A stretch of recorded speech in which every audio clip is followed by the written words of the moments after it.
Sunday SSS number 42, and today I'm going to teach you how to run faster and better. Last week we spoke a bit about ways to make running fun and clever actionable tips that you can use to make the running experience more enjoyable, because I know a lot of people aren't into running like I am. But today I want to go into detail and speak about, okay, what do you do when you've actually strapped on your running shoes, taken that first exciting step, and you're out the door and you're going for a run, and you're finding that running hurts, yeah? Running hurts the joints, running's really hard on the body, the next day you're really sore, running's hard all over. So this is very common because running technique is taught to us from a lifetime of wearing shoes. And what I discovered is that a lifetime of wearing very supportive shoes has given me a running form where I land with my heel first. Now if you strike the ground with your heel, if you run heel first, you tend to kick the earth. And guess what? If you kick the earth kicks you back and it ruins your knees, which is what happened to me. I ended up with really bad knees.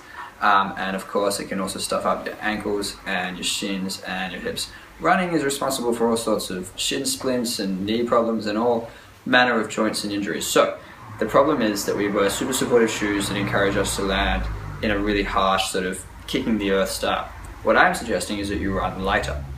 I read a book a few years ago and it changed my life. It was called Born to Run, and it taught me that you can try running in a different fashion and you may find that you experience less knee pain.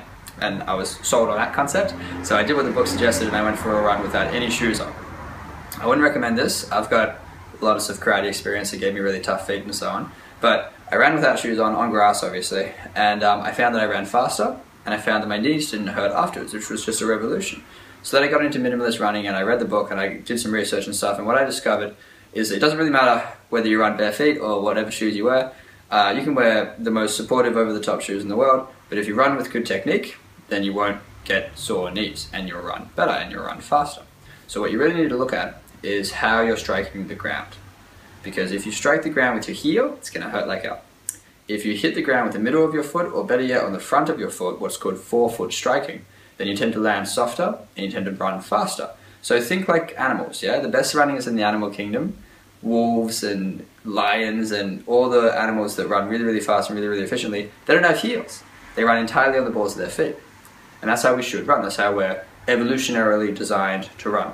So a good tip is to imagine you're running on hot coals. If you're running on hot coals, then you go really, really quick. Or if you're running on very burning hot sand. So you want to keep your cadence high. I spoke about this a little bit last week. I mentioned how it's good to listen to music with a fast beat, because music with a fast beat will improve the speed in which you change feet, the speed in which you take footsteps, which is your cadence. Having a high cadence tends to lead to faster, more efficient running. It's not about giant strides. You take giant strides and you're going to kick the earth and hurt yourself. So better to take lots of little footsteps, run like a cartoon character. And in the same manner of speaking, we're going to move our arms really efficiently. This outdated notion that we probably get from blockbuster films where you run with these giant Terminator strides and you look like a robot, it's a really good way to bugger up your joints. So my recommendation is to run lightly on the balls of your feet like a cat, like a wolf. Take quick hand movements and slightly across your body, yeah, slight diagonal. You don't want to go straight up and down. That's not the way our body is designed. We are designed to work contralaterally from left to right. And yeah, if you land on the balls of your feet, then you'll align your ankles and your knees and your hips more correctly, more anatomically, and therefore you experience less joint pain, and therefore you'll run faster and better. You'll get better times, you know, your average pace will increase, and you'll experience less of the harsh sort of effects that running can have on our joints. Hope that's helpful to you. Good. Done. Next.